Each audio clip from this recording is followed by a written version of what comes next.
Hello बच्चों, कैसे हैं आप सभी लोग। तो बच्चों, आज की क्लास में हम लोग पढ़ने वाले हैं बेहतरीन टॉपिक, और ये है आपका रेनबो बुक का chapter number 3। Now the lips are falling fast, जो कि लिखा गया है W.H. ऑडिन के द्वारा, और इसे हम लोग पढ़ेंगे बेहतरीन तरीके से, चौहान सर के स्टाइल में, मस्त और जबरदस्त स्टाइल में। तो बच्चों, आप सभी लोग एक बार बता दीजिए कैसे हैं आप सभी लोग, और क्या सब कुछ ठीक है। Good evening to you all. मेरे प्यारे बच्चों, जल्दी से बता देंगे क्या सब कुछ ठीक है, उसके बाद फिर क्लास को स्टार्ट किया जाएगा जबरदस्त तरीके से। क्या पढ़ने वाले हैं, क्या आपके गुरुजी आज पढ़ाएंगे। तो ये जो है चैप्टर नंबर 3 है। Chapter number 3। Now the lips are falling fast. अब पत्ते तेजी से गिर रहे हैं, जो कि लिखा गया है W.H. ऑडिन के द्वारा। W.H. ऑडिन के द्वारा लिखा गया है। आखिर W.H. ऑडिन पत्ते का तेजी से गिरने का मतलब क्या समझाना चाहते हैं। हम लोग एक ही वीडियो में सब कुछ पढ़ने वाले हैं। एक ही वीडियो में सब कुछ। क्या सब कुछ ठीक है बच्चों, एक बार सभी लोग बता देंगे, उसके बाद देखिए क्लास को जबरदस्त तरीके से स्टार्ट किया जाएगा। सब कुछ ठीक, सब कुछ ठीक। एक बार कमेंट बॉक्स में आप सभी लोग लिख देंगे यस सर, सब कुछ ठीक है।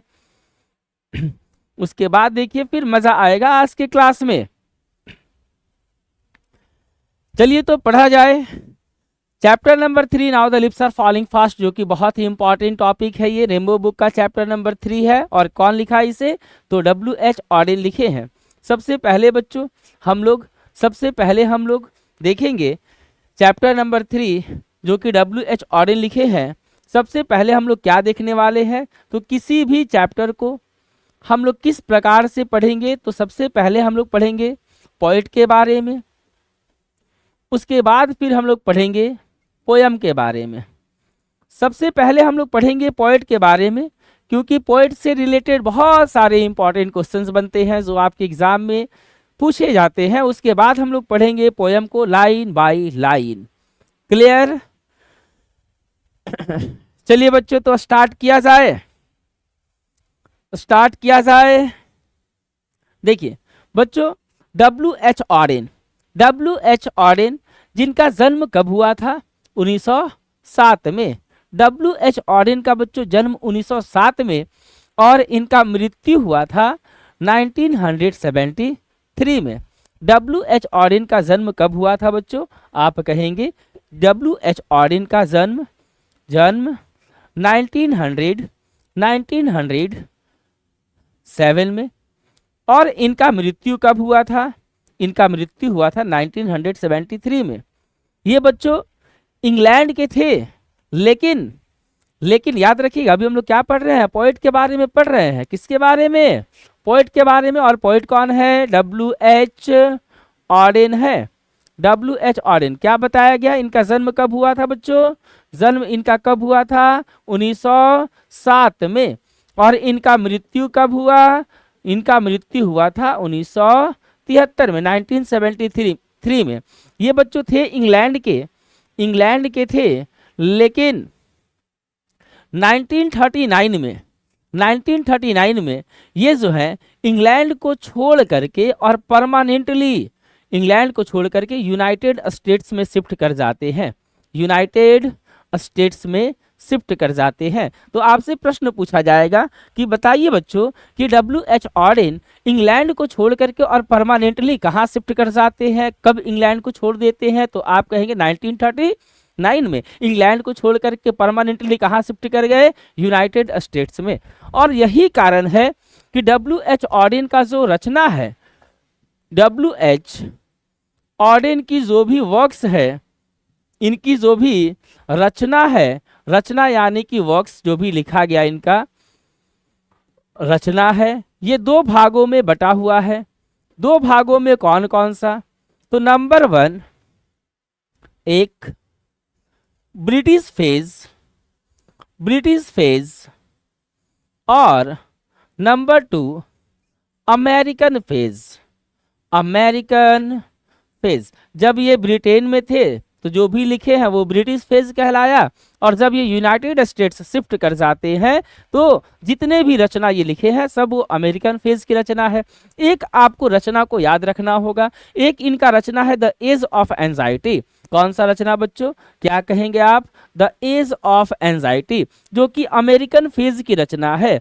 द एज ऑफ एंजाइटी, और ये जो इनका रचना है बच्चों अमेरिकन फेज की रचना है, और इसी द एज ऑफ एंजाइटी के कारण, द एज ऑफ एंजाइटी के कारण इनको मिलता है एक प्राइज, और ये प्राइज होता है पुलित्जर प्राइज। कौन सा प्राइज, तो आप कहेंगे गुरुजी पुलित्जर प्राइज ये कैसा प्राइज होता है। तो बच्चों ये पुलित्जर प्राइज जो है ये विदेशों में दिया जाता है, साहित्य के लिए दिया जाता है। ये इनके द्वारा लिखा गया एक किताब था, ये द एज ऑफ एंजाइटी एक कलेक्शन था, और इसी किताब इसी संग्रह के लिए इनको एक प्राइज मिलता है, W.H. ऑर्डिन को पुलित्जर प्राइज, और ये प्राइज इनको मिलता है 1948 में। कब मिलता है, जल्दी से एक बार सभी लोग कमेंट बॉक्स में लिखेंगे बच्चों, कब मिलता है W.H. ऑर्डिन को पुलित्जर प्राइज। W.H. ऑर्डिन को पुलित्जर प्राइज कब मिलता है बच्चों, तो क्या कहेंगे आप, W.H. ऑर्डिन को पुलित्जर प्राइज मिलता है 1948 में। और ये जो पुलित्जर प्राइज मिलता है कौन सी कलेक्शन के लिए, द एज ऑफ एंजाइटी क्या है, तो आप कहेंगे यह एक कलेक्शन है यानी संग्रह है। कलेक्शन इसका मतलब होता है संग्रह। जैसे आपको हम बताए थे ना, ये वॉल्ट व्हिटमैन का एक कविताओं का संग्रह था लिप्स ऑफ ग्रास, उसी तरह से W.H. ऑर्डिन का ये कलेक्शन है द एज ऑफ एंजाइटी, जो कि अमेरिकन फेज की रचना है, और इसी रचना के लिए W.H. ऑर्डिन को मिलता है कौन सा प्राइज, पुलित्जर प्राइज। देखिए बच्चों अब जरा ध्यान दीजिएगा, अब हम लोग आगे देखेंगे।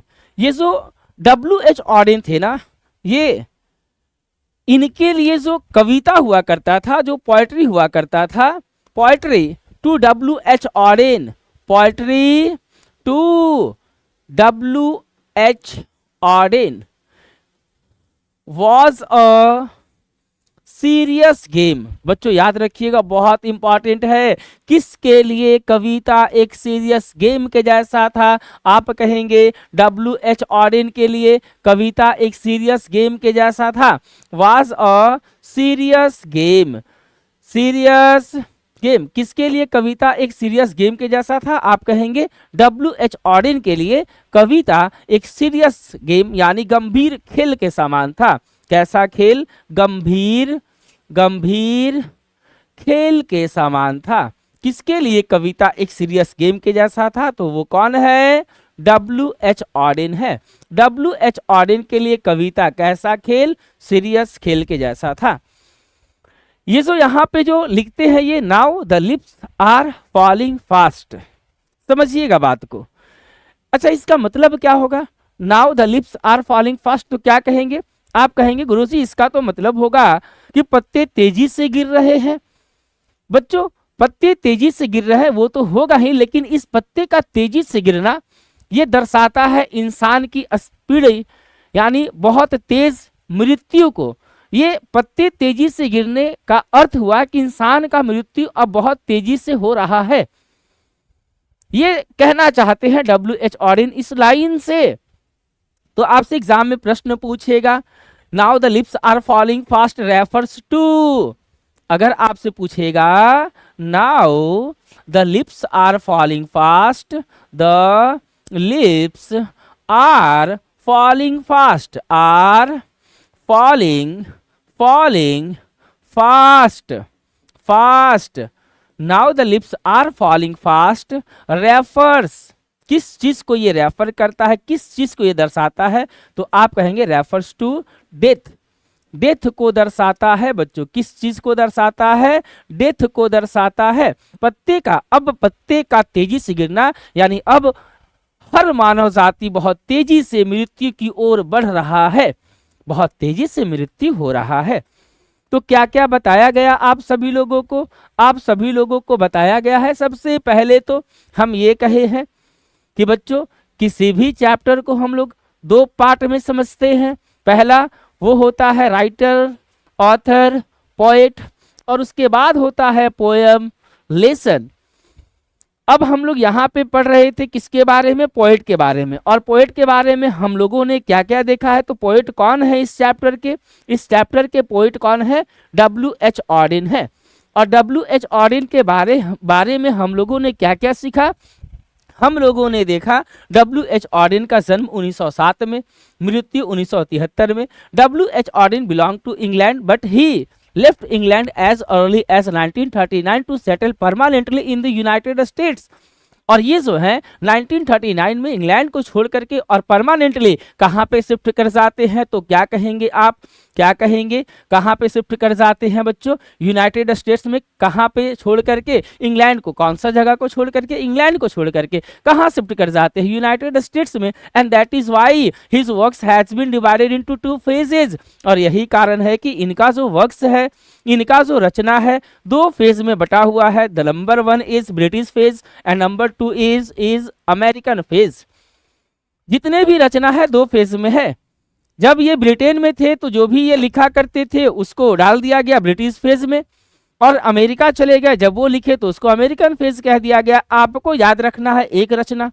वैसे तो बहुत सारे वर्क्स हैं बुक में दिया हुआ, आपको याद रखना है कौन सा? The age of anxiety. क्यों? क्योंकि ये the age of anxiety W.H. ऑडिन के द्वारा लिखा गया एक कलेक्शन है, एक किताब है, और इसी बुक के कारण W.H. ऑडिन को एक सुंदर सा प्यारा सा प्राइज मिला था। और ये प्राइज है पुलित्जर प्राइज, जो कि W.H. ऑडिन को कब मिला? 1948 में। W.H. ऑडिन वो कवि है जो कि मानते थे कि कविता मेरे लिए एक सीरियस गेम के जैसा है। सीरियस गेम के जैसा इनके लिए कविता जो था ये सीरियस गेम के जैसा था। और यहाँ पर जो लिखा गया है now the lips are falling fast, ये रेफर, ये दर्शाता है मृत्यु को। इंसान की मृत्यु बहुत तेजी से हो रहा है। यहाँ तक आशा उम्मीद करते हैं कि आप सभी लोगों को बेहतरीन तरीका से समझ में आ गया है। अगर ये क्लियर हो गया है तो हम चाहते हैं कि आप अपने गुरुजी को एक सुंदर सा प्यारा सा रेड हार्ट अवश्य सेंड करें। जल्दी से बच्चों, आपका सुंदर सा प्यारा सा रेड हार्ट का इंतजार है।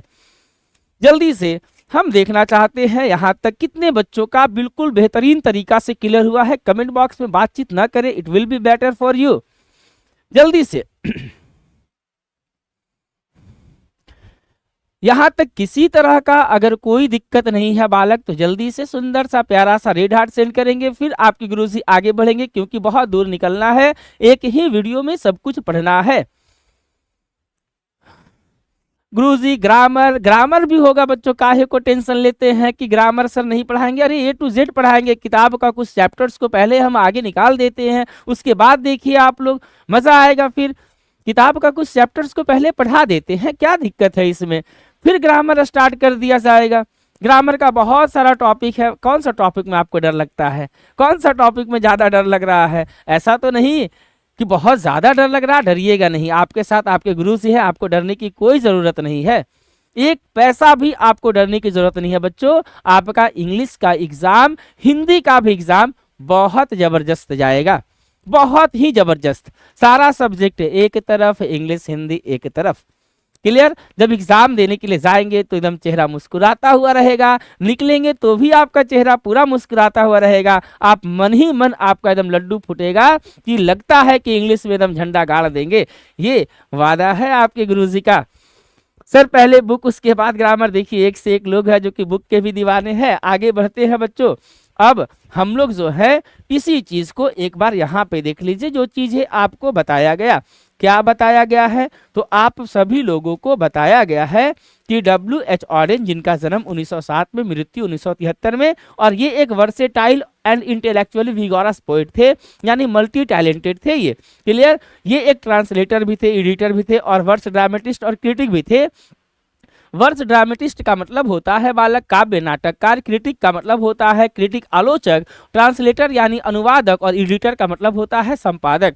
W.H. Auden left England as early as 1939 to settle permanently in the United states, यानी 1939 में ये इंग्लैंड को छोड़ दिए थे और कहाँ सेटल हो गए थे, यूनाइटेड स्टेट्स में। इसलिए इनका जो वर्क है वो दो फेजों में है, ब्रिटिश फेज और अमेरिकन फेज है।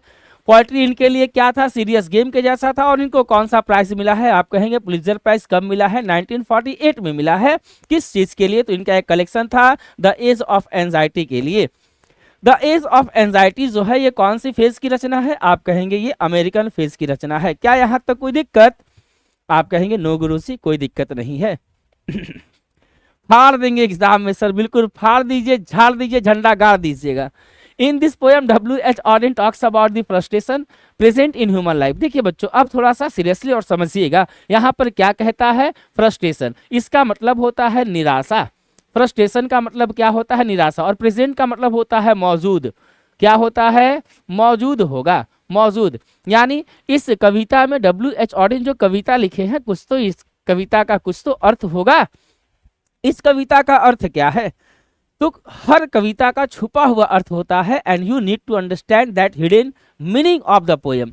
कविता के उस छुपे हुए अर्थ को समझना चाहिए, क्योंकि कविता जो कि होता तो छोटा है, लेकिन इसके अर्थ को समझेंगे तो ये बहुत बड़ा होता है।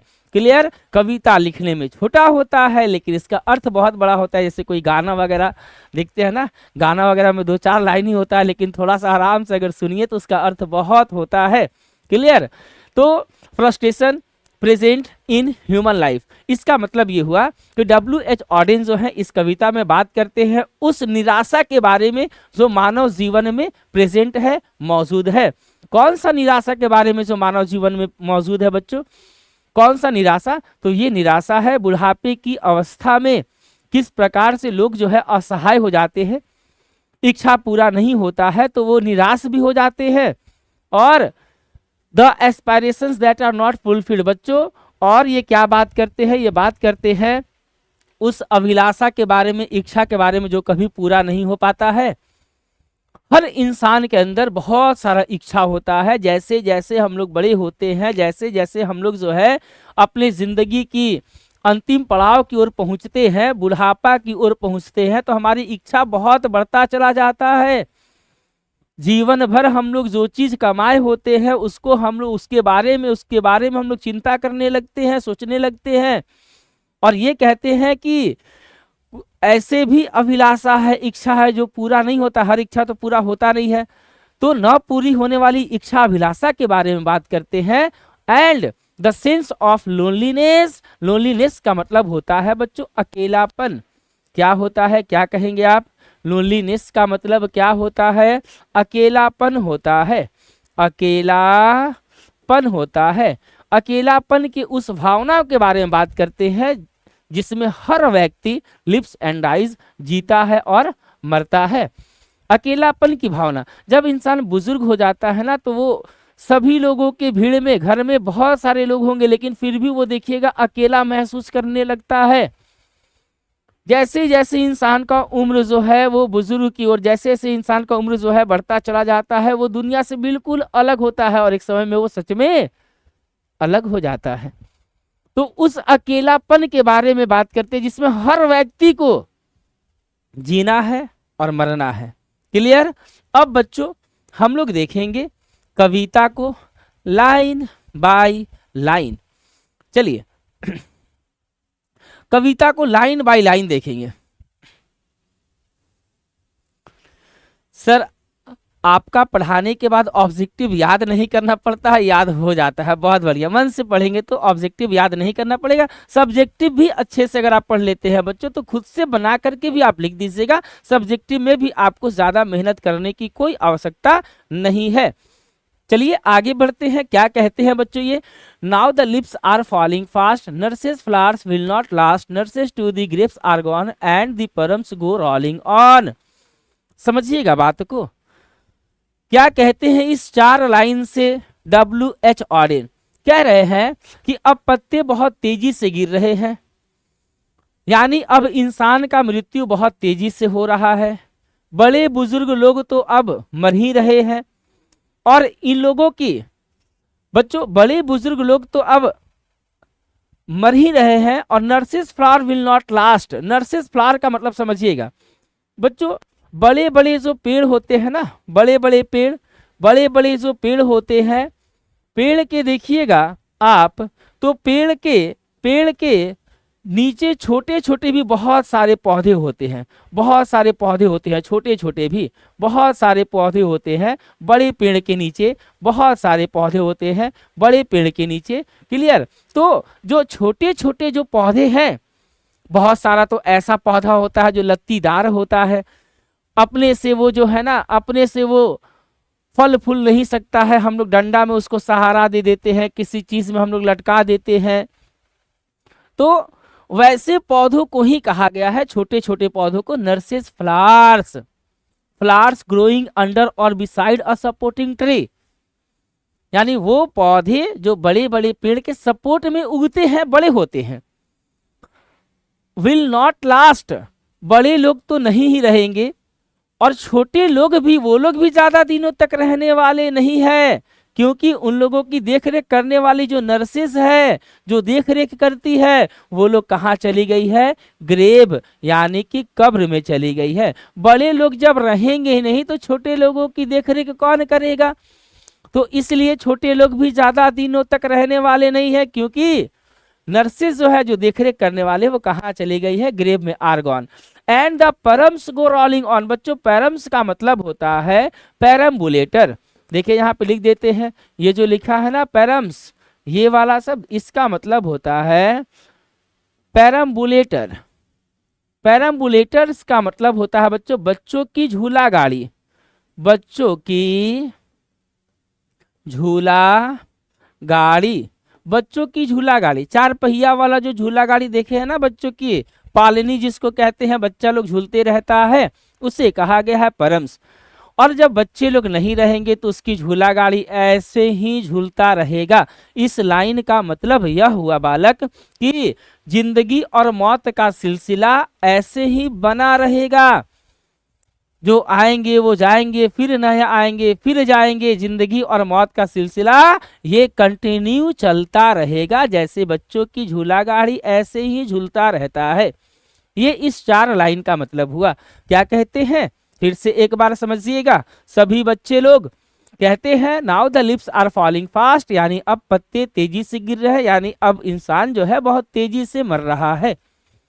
Nurses flowers will not last, और छोटे छोटे बड़े लोग तो मर ही रहे, और छोटे छोटे लोग भी विल नॉट लास्ट, ज्यादा दिनों तक नहीं रहेंगे, क्योंकि इन लोगों की देखरेख करने वाले जो नर्सेस है, जो देखरेख करने वाले हैं, वो ग्रेव में जा चुके हैं, और बच्चों की झूला गाड़ी ऐसे ही झूलता रहेगा, यानी ये जिंदगी मौत का सिलसिला ऐसे चलता रहेगा। आगे कहते हैं whispering neighbours left and right pluck us from real delight and the active hands must freeze lonely on the separate knees. बच्चों इस चार लाइन का, अगला चार लाइन का मतलब समझिएगा। लेखक, ये कवि जो है W.H. ऑडेन, ये कहते हैं whispering neighbours left and right. यहाँ पर जो विस्परिंग नेवर लिखा गया है, इसका मतलब आपको समझना होगा। विस्परिंग नेवर का मतलब होगा एजेंट्स और messengers of death, messengers of death. बच्चों विस्परिंग नेवर का मतलब क्या होगा? विस्परिंग नेवर का मतलब क्या होगा? तो आप कहेंगे एजेंट्स और मैसेंजर्स ऑफ डेथ, जिसे हम लोग कहते हैं यमराज। क्या कहते हैं बच्चों? यमराज कहते हैं, जो हमारी जिंदगी को हमसे छीन कर लेकर चला जाता है। क्लियर? देखे तो नहीं है, लेकिन कहीं भी अगर टीवी वगैरह पे देखे होंगे तो शायद आप लोग कल्पना करेंगे यमराज के बारे में, तो शायद कल्पना करेंगे कि उसका 2 सींग होता है, राक्षस के जैसा होता है। तो बच्चों ये जो यमराज है, कहा जाता है कि यही हमारी जिंदगी को छीन कर लेकर चला जाता है, यही जो है यमराज यानी मौत। विस्परिंग नेवर्स किसे कहा गया है? आपसे प्रश्न पूछेगा, तो विस्परिंग नेवर का मतलब आप कह दीजिएगा whispering neighbours are the agents और मैसेंजर्स ऑफ डेथ।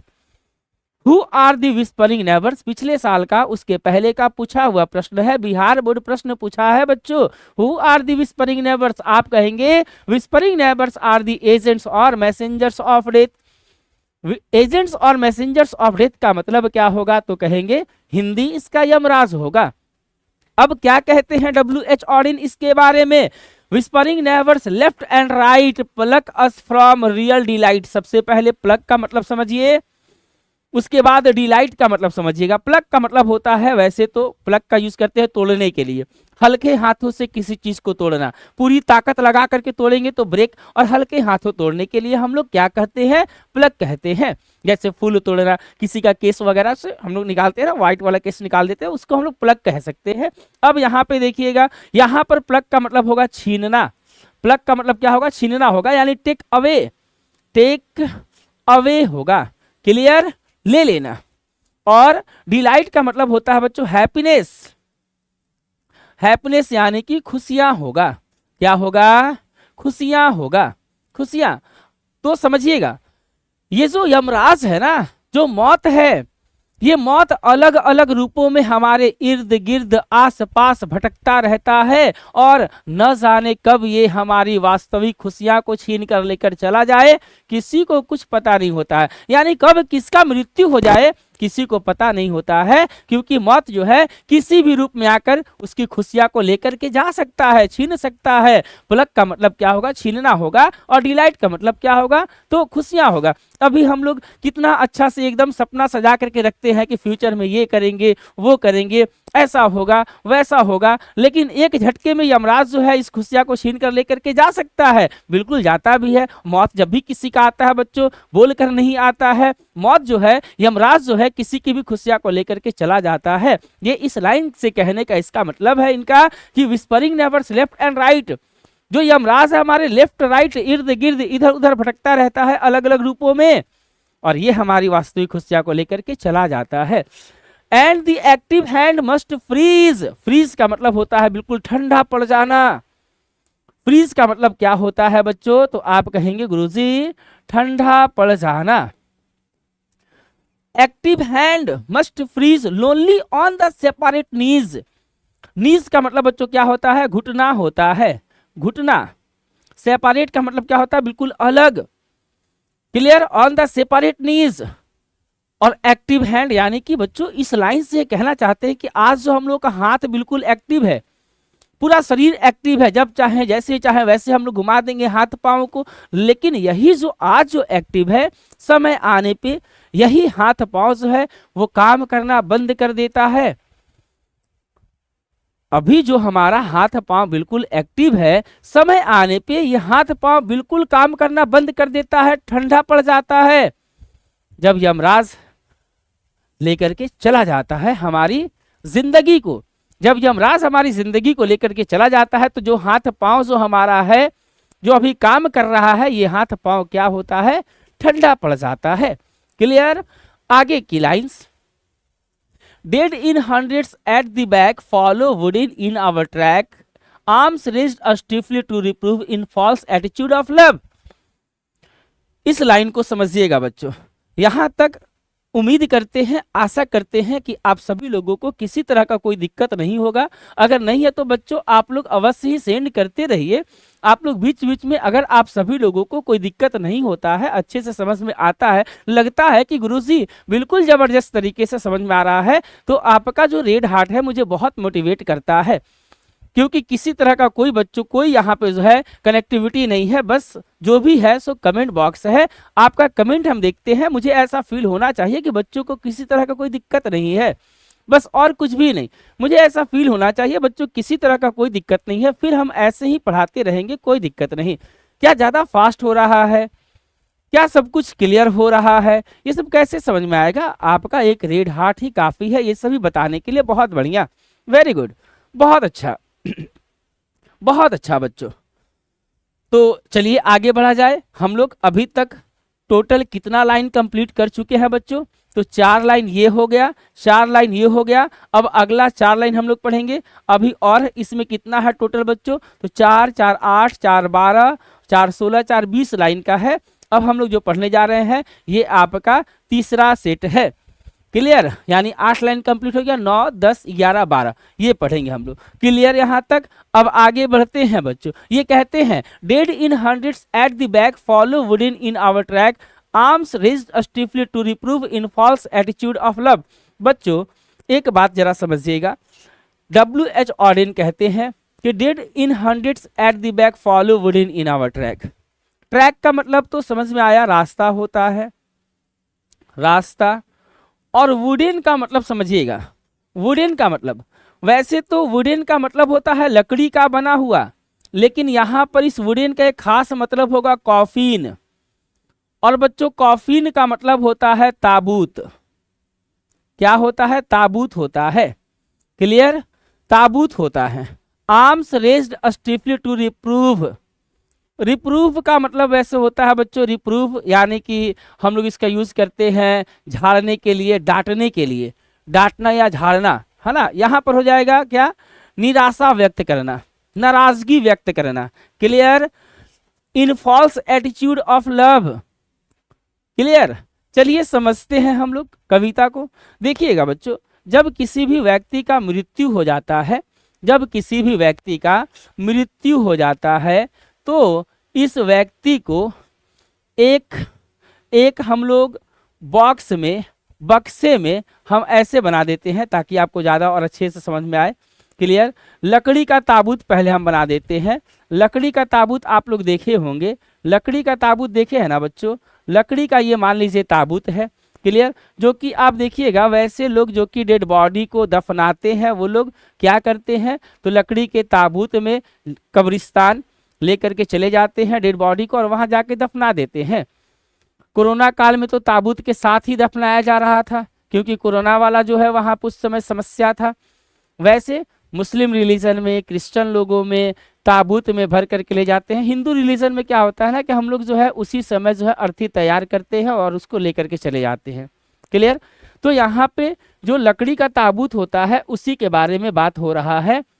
और ये कहते हैं कि इस लकड़ी के ताबूत में किसको हम यहाँ पे डाल दिए हैं, तो किसी पर्सन को यहाँ पे डाल दिए हैं। क्लियर है, समझ में आ रहा है। तो ये कहते हैं dead in hundreds at the back.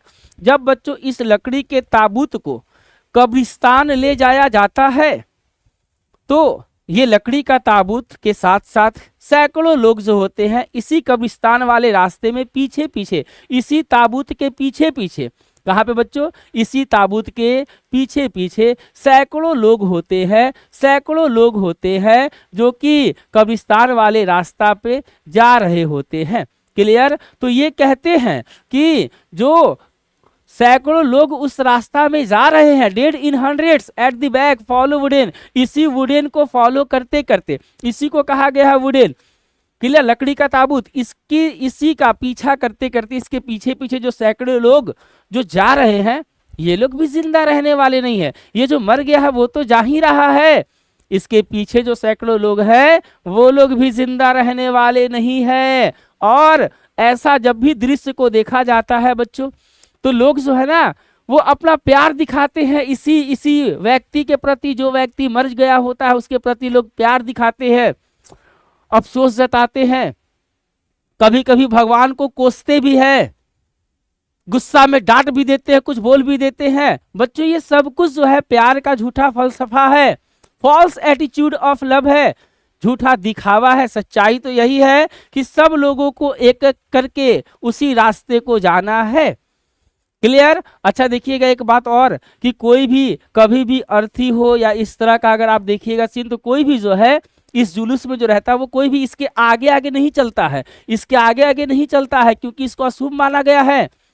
कोई भी इसके आगे आगे नहीं रहता है कि हम आगे आगे चल रहे हैं, देखिएगा नहीं, अशुभ माना गया है, क्योंकि वहां जहां पे ये पहुंच रहा है वहां पे जल्दीबाजी किसी और को नहीं है, पहले इसको पहुंचना है, इसलिए सब लोग जो है पीछे होते हैं। जितना भी भीड़ होता है सब लोग पीछे होते हैं, और ये जो होता है ये चीज ये आगे होता है, ये चीज आगे होता है। क्लियर, तो समझिएगा बात को बच्चों, बात को समझिएगा। क्लियर है यहाँ तक? तो आशा करते हैं ये वाला आपका हो गया क्लियर। क्लियर है, चलिए अब हम आगे बढ़ते हैं। तो ये सब क्या है, ऐसा दृश्य को देख करके लोग जो है, ऐसा दृश्य को लोग देख करके लोग अपना प्यार दिखाते हैं, और ये लेखक कहते हैं ये सब जो है झूठा दिखावा है, सच्चाई यही है कि हर लोगों को एक एक करके इस रास्ते को जाना है। आगे कहते हैं बच्चों, लेखक आगे कहते हैं, कवि आगे कहते हैं, starving through the leafless would trolls run scolding for there food and the Nightingale is dumb and the angel will not come. ये कहते हैं कि starving through the leafless would trolls run scolding for there food. Starve का मतलब होता है बच्चों भूखे मरना, भूखे मरना। लीफलेस वुड बिना पत्तों वाला जंगल, बिना पत्तों वाला जंगल, बिना पत्तों वाला जंगल। Trolls run scolding for there food. बच्चों ट्रॉल्स का मतलब होता है, इसका मतलब विशेष करके आप समझिएगा क्योंकि ये आपका मोस्ट इंपॉर्टेंट है, एग्जाम में पूछा है और आगे भी पूछेगा। ट्रॉल्स का मतलब होता है wicked and ugly creatures. Wicked and ugly creatures का मतलब होता है बच्चों, विकेड एंड अगली क्रिएचर्स का मतलब होगा दुष्ट और कुरूप जंतु, जिसे हम लोग कह सकते हैं राक्षस कह सकते हैं। क्या कह सकते हैं बच्चों? राक्षस कह सकते हैं। हम लोग राक्षस बोलते हैं ना अपने हिंदुस्तान में, जो राक्षस होता है ये क्या है? सच में नहीं होता है, लेकिन ये काल्पनिक है। हम लोग किसी इंसान को भी राक्षस बोलते हैं अगर उसके अंदर वैसा बर्ताव देखते हैं तो। वैसे राक्षस की कल्पना करेंगे तो किस तरह का आपको दिखेगा? क्या बहुत सुंदर दिखेगा परी के जैसा? बिल्कुल भी नहीं। वो दुष्ट होता है और वो बिल्कुल कुरूप होता है, बदसूरत होता है। तो ऐसे ही स्कैंडिनेवियन माइथोलॉजी में, कौन सा माइथोलॉजी, इसको भी ध्यान रखिएगा, कौन सा mythology? Scandinavian mythology. Scandinavian mythology में इसी ट्रॉल्स को स्कैंडिनेवियन माइथोलॉजी में,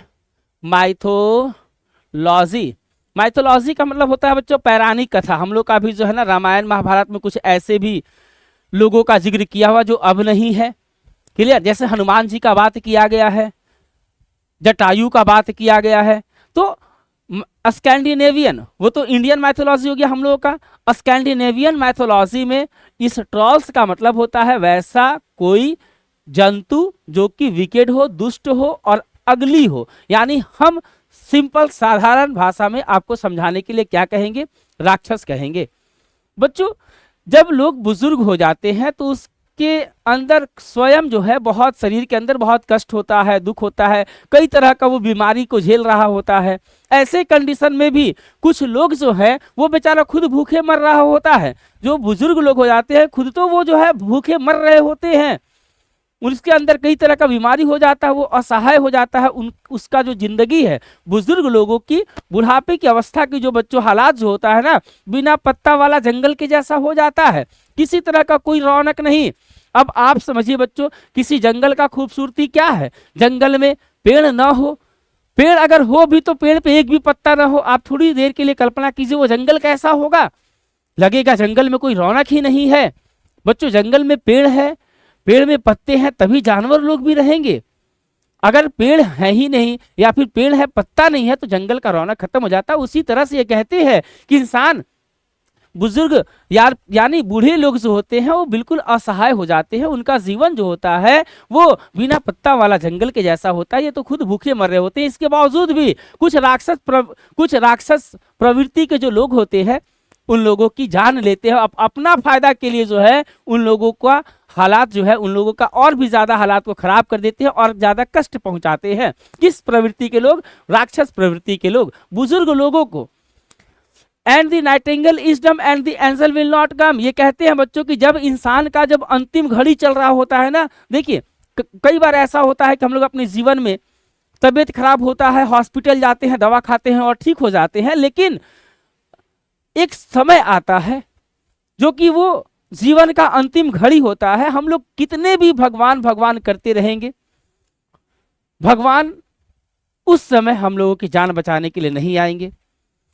हमारे सामने ऐसा लगेगा सब कोई जो है ना गूंगा हो गया, कोई कुछ बोल क्यों नहीं रहा है, कोई कुछ सुन क्यों नहीं रहा है। आप चिल्लाएंगे मदद के लिए, लेकिन कोई आपके सामने बोलेगा नहीं। लगेगा कि सब लोग क्या हो गए हैं? डम। एंड दी नाइटिंगेल, नाइटिंगेल के बारे में कहा गया है कि डम यानी बोलने वाली। नाइटिंगेल जो है अपनी आवाज के लिए जाने जाते हैं, बुलबुल पक्षी। नाइटिंगेल का मतलब क्या बच्चों? बुलबुल। और ये जो बुलबुल पक्षी है ना, इसके बारे में भी कहा गया है कि ये भी क्या हो जाएगी, तो गूंगा।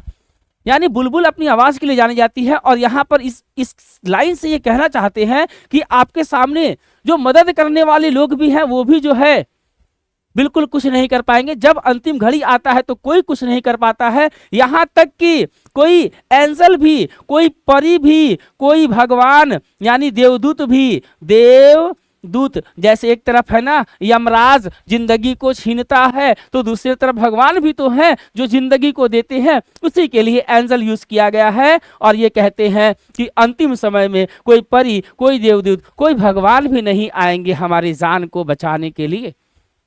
आगे कहते हैं cold impossible ahead list of mountains lovely head whose white waterfall, कैसा waterfall, white waterfall, white waterfall could bless travellers in their last distress. बच्चों ट्रैवलर्स का मतलब यहां पर क्या होगा, तो ट्रैवलर्स कहा गया है ओल्ड एज्ड पर्सन को। ओल्ड एज्ड पर्सन को क्या कहा गया है, ट्रैवलर्स कहा गया है। ओल्ड एज्ड पर्सन को ट्रैवलर्स कहा गया है। और ये कहते हैं कि cold impossible ahead list of mountains lovely head whose white waterfall could bless travellers in their last distress. Last distress का मतलब होगा एंड ऑफ लाइफ, जीवन का बिल्कुल अंत, एंड ऑफ लाइफ, जिसे हम कह सकते हैं डेथ। क्या कह सकते हैं, डेथ कह सकते हैं, मौत कह सकते हैं।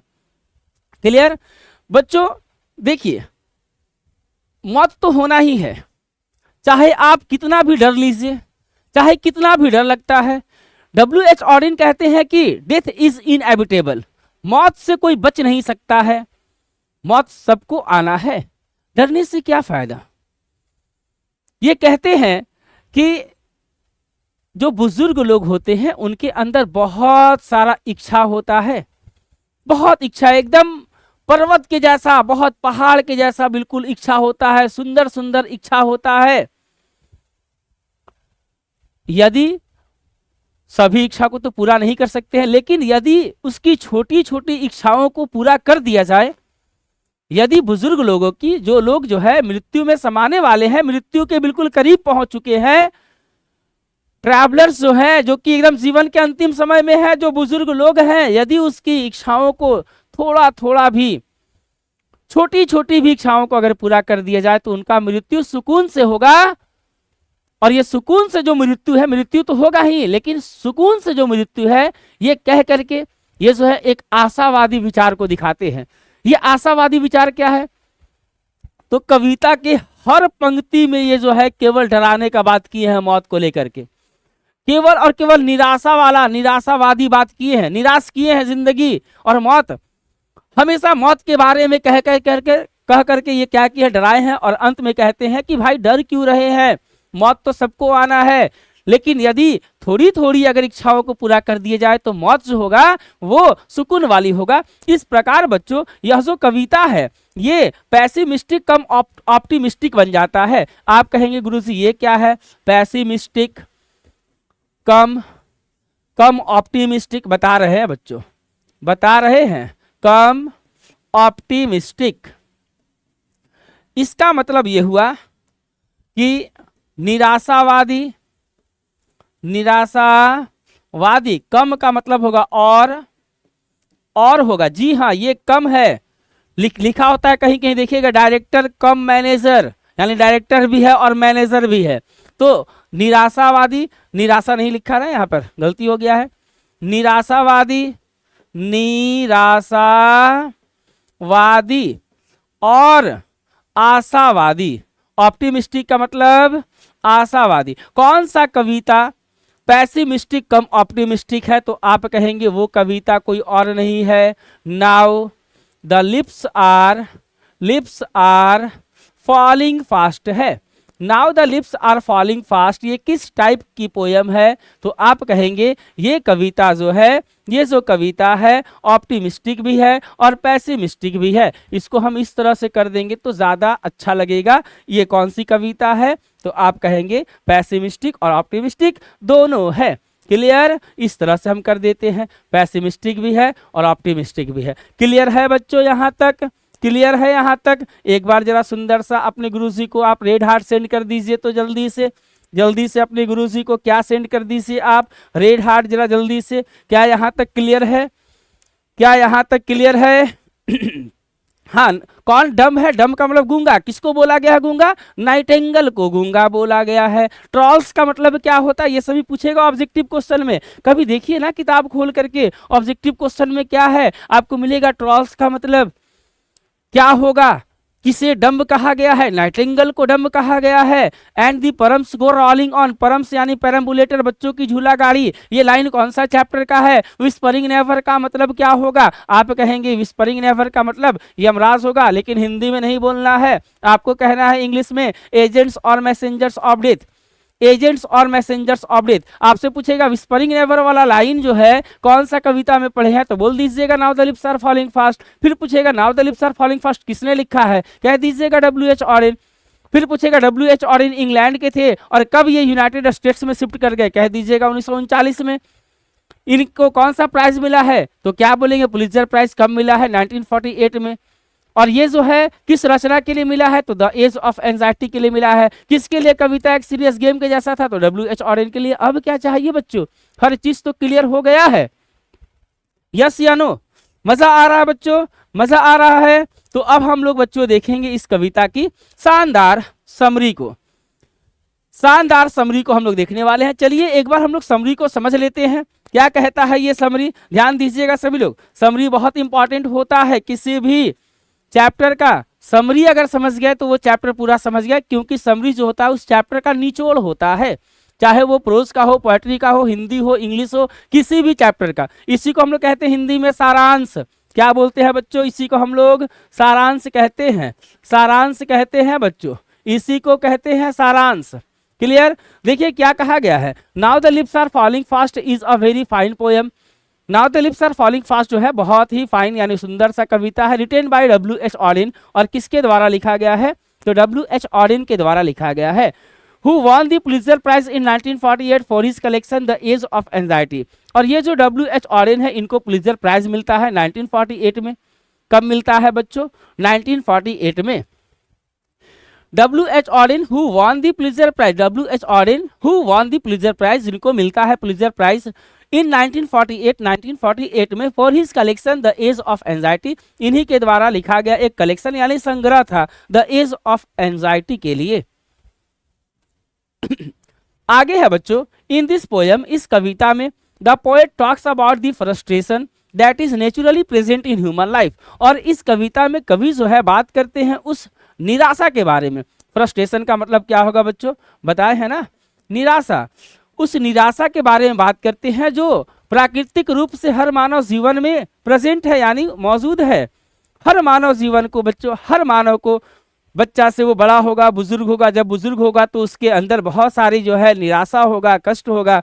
बच्चों जब हम लोग इच्छा जब हमारी पूरा नहीं होता है तो लोग होपलेस हो जाते हैं, निराश हो जाते हैं। और यही तो निराशा के बारे में ये बात करते हैं कि हर मानव जीवन में ये निराशा नेचुरली यानी प्राकृतिक रूप से मौजूद है। हेयर यहाँ पे इस कविता में कवि जो कहते हैं now the lips are, the poet says that now the lips are falling fast. इस कविता में यहाँ पे कवि कहते हैं, द पोएट सेज दैट, कवि कहते हैं दैट कि now the lips are falling fast, अब पत्ते तेजी से गिर रहे हैं, विच मीन्स, जिसका मतलब है ऑल ह्यूमन बींग्स, सभी मानव जाति। Here the poet says that, यहाँ कवि कहते हैं now the lips are falling fast, अब पत्ते तेजी से गिर रहे हैं, which means, जिसका मतलब है all human beings, सभी मानव जाति, are going towards death very fast, सभी मानव जाति मृत्यु की ओर, towards का मतलब होता है की ओर, सभी मानव जाति जो है वो मृत्यु की ओर जा रहे हैं, very fast, बहुत तेजी से। यहाँ पे जो बच्चों कहा गया है कि कवि जो कहते हैं now the lips are falling fast, which means all the human beings going towards death very fast, यानी कवि का पत्ते का तेजी से गिरना किस चीज को दर्शा रहा है कि सभी मानव जाति मृत्यु की ओर तेजी से बढ़ रहे हैं।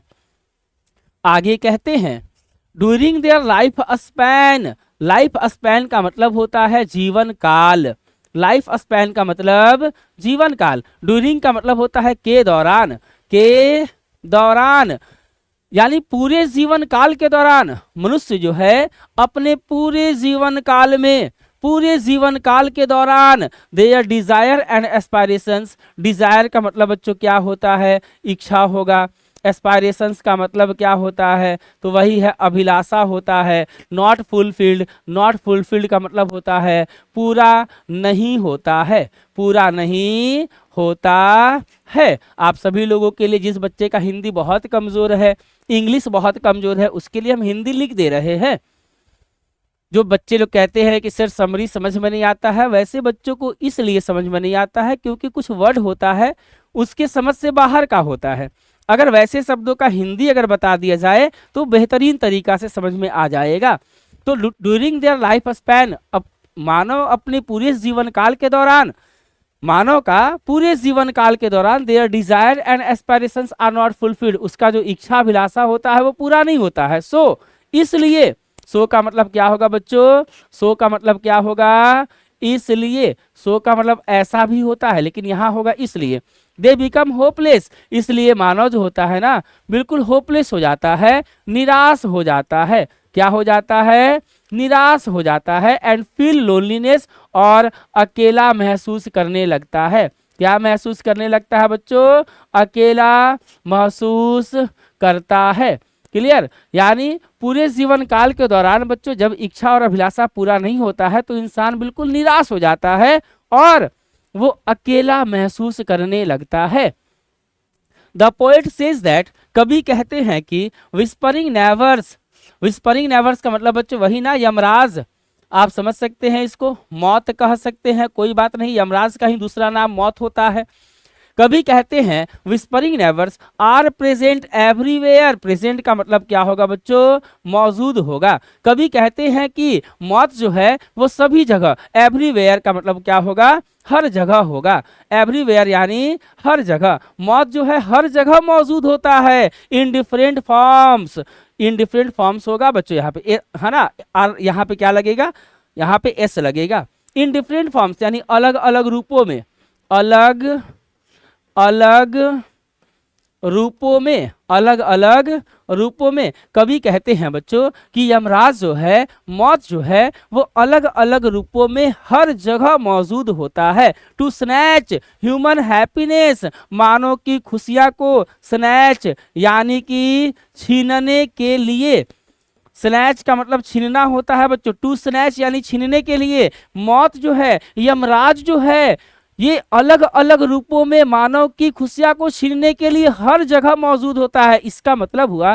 कि मौत कब कहां से किसका आ जाए किसी को कोई अंदाजा नहीं होता है। आगे कहते हैं he says that death is inevitable, inevitable का मतलब होता है बच्चों जिसे टाला न जा सके, जिसे टाला न जा सके। क्लियर, तो ये कहते हैं कि मौत को टाला नहीं जा सकता है, ये जो है इनएविटेबल होता है, मौत को रोका नहीं जा सकता है। Nobody can get rid of this, get rid of का मतलब होता है छुटकारा पाना, गेट रीड ऑफ का मतलब क्या होता है बालक, क्या कहेंगे, छुटकारा पाना, छुटकारा पाना। कोई भी मौत से छुटकारा नहीं पा सकता है, अगर कोई चाहे कि इससे बच जाए तो वो बच नहीं सकता है, क्योंकि मौत को टाला नहीं जा सकता है। हर व्यक्ति के जीवन में मौत तो आना है ही और वो अंतिम घड़ी होता है। क्लियर, ये कहते हैं nobody can get rid of this even, यहाँ तक कि इवन एंजल, एंजल का मतलब क्या होगा बच्चों, परी होगा, देवदूत होगा, भगवान होगा, भगवान, यहाँ तक कि भगवान भी हमें बचाने नहीं आएंगे, कोई परियां भी, कोई देवदूत भी हमें बचाने नहीं आएंगे। एट लास्ट, और अंत में एट लास्ट यानी अंत में, द पोएट सेज दैट, कवि कहते हैं कि, अंत में बच्चों कवि कहते हैं in the end of life, in the end of life, इसका मतलब क्या होगा, जीवन के अंत में, जीवन के अंत में।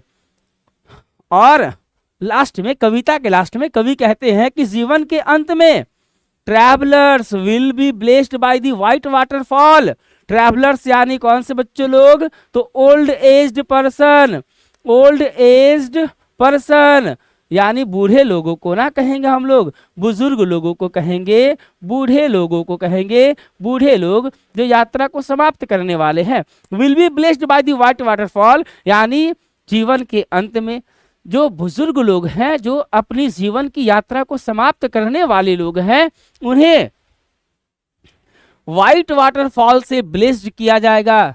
व्हाइट वाटरफॉल से क्या किया जाएगा? ब्लेस। कैसा वाटरफॉल से ब्लेस्ड किया जाएगा? व्हाइट वाटरफॉल से। क्लियर? इसका मतलब क्या हो बच्चों कि उनका इच्छा यदि पूरा कर दिया जाएगा, छोटी छोटी इच्छाओं को अगर उनका पूरा कर दिया जाएगा तो उनका मृत्यु सुकून से होगा। यही ब्लेस्ड यहाँ पे बच्चों भगवान का, अगर किसी इंसान का मौत एकदम करीब आ गया है, एकदम मरने वाला है, क्लियर, तो हम लोग जो है यही मनाते हैं कि हे भगवान अच्छा से इसका मृत्यु हो जाए, कोई कष्ट ना हो। तो उस समय वही भगवान का आशीर्वाद होता है कि उस इंसान का मृत्यु कष्टदायक न हो, तो इच्छा पूरा कर दिया जाए तो मृत्यु सुकून से होगा, यानी भगवान से उसको आशीर्वाद मिल जाएगा। तो यहाँ पर जो ब्लेस्ड है ये सुकून वाली मृत्यु के लिए है। विच सोज, जो कि क्या दर्शाता है बच्चों? Which shows the optimistic thoughts of the poet. Thought का मतलब होता है विचार, और पोएट का मतलब होगा कवि, जो कि क्या दिखाता है? सुकून वाली मृत्यु क्या दिखाता है? ये कवि के आशावादी विचार को दर्शाता है। कवि के कैसे विचार को दर्शाता है बच्चों? तो आप कहेंगे आशावादी विचार को दर्शाता है। बच्चों समरी हो गया समाप्त। अब हम लोग क्या देखने वाले हैं? Objective type questions. क्या देखेंगे बच्चों? ऑब्जेक्टिव टाइप क्वेश्चंस देखेंगे। ऑब्जेक्टिव टाइप क्वेश्चंस के लिए क्या सभी बच्चे लोग तैयार हैं? ऑब्जेक्टिव टाइप क्वेश्चंस के लिए क्या सभी बच्चे लोग तैयार हैं? जल्दी से एक बार सुंदर सा प्यारा सा रेड हार्ट सेंड कीजिएगा। ऑब्जेक्टिव टाइप क्वेश्चंस के लिए क्या आप सभी लोग तैयार हैं बच्चों? यस या नो? जल्दी से बताएंगे एक बार कमेंट बॉक्स में। कमेंट बॉक्स में जल्दी से बताएंगे। क्या यहाँ तक सब कुछ ठीक है? मजा आया? सीख लिए? कोई दिक्कत, कोई परेशानी, किसी तरह का कोई दिक्कत परेशानी बच्चों जल्दी से बताइएगा। कोई दिक्कत या परेशानी? No problem no success, more problem more success. जितना ज्यादा विद्यार्थी जीवन में समस्या होगा उतना ही ज्यादा बड़ा आपको सफलता मिलने वाला है। नहीं पढ़ने वाला विद्यार्थी के जीवन में कोई समस्या ही नहीं होता है, तो वैसे विद्यार्थी लोगों को सफलता भी नहीं मिलता है। इसलिए तो कहे no problem no success, more problem more success. चलिए बच्चों आगे ध्यान देते हैं। ऑब्जेक्टिव क्वेश्चन जल्दी जल्दी हम करवा देते हैं, ज्यादा ऑब्जेक्टिव क्वेश्चन नहीं है, तैयार रहिएगा। क्लियर? जरा एक बार हम ये रिमोट निकाल ले ताकि जल्दी जल्दी हम क्वेश्चंस को आगे बढ़ा सके। चलिए तैयार हो जाइए सभी लोग। सुंदर सा प्यारा सा रेड हार्ट सेंड कर दिए हैं सभी लोग। चलिए एक बार मेरे तरफ से मेरे सभी प्यारे विद्यार्थियों के लिए अब हम आगे बढ़ते हैं और करवाते हैं हम objective type questions. Objective type questions में फर्स्ट क्वेश्चन है।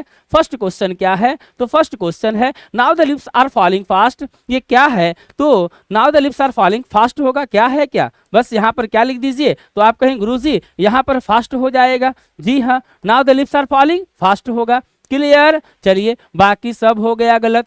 आगे है who has written the poem now the lips are falling fast. किसने लिखा है? तो क्या हो जाएगा इसका? W.H. ऑडेन हो जाएगा बच्चों। W.H. ऑडेन लिखे हैं now the lips are falling fast. Clear? W.H. Odean one the dash prize in 1948। आप कहेंगे पुलित्जर प्राइज।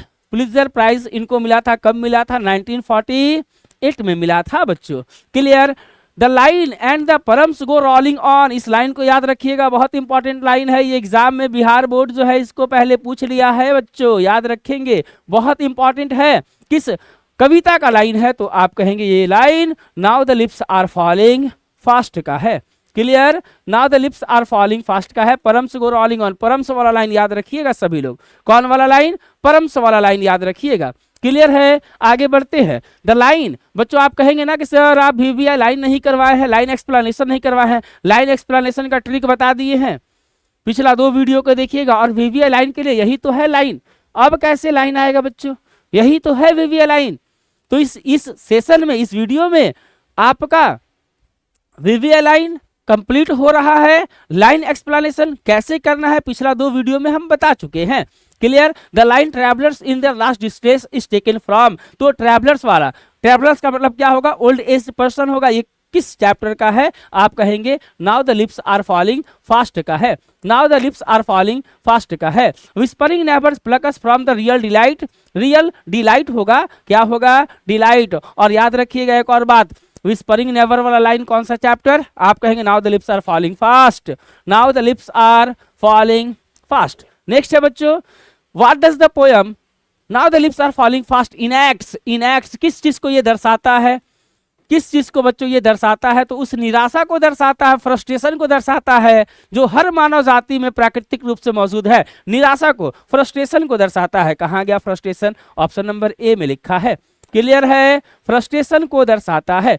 नेक्स्ट है and the Nightingale is dumb. Nightingale is dumb वाला लाइन कौन सा चैप्टर का है? तो यह है now the lips are falling fast का। याद रखिएगा। And dash will not come, किसके बारे में कहा गया है कि वो इंसान की जीवन को बचाने के लिए नहीं आएगी? तो एंजल के बारे में, परी के बारे में कहा गया है, जो कि ऑप्शन नंबर सी में है।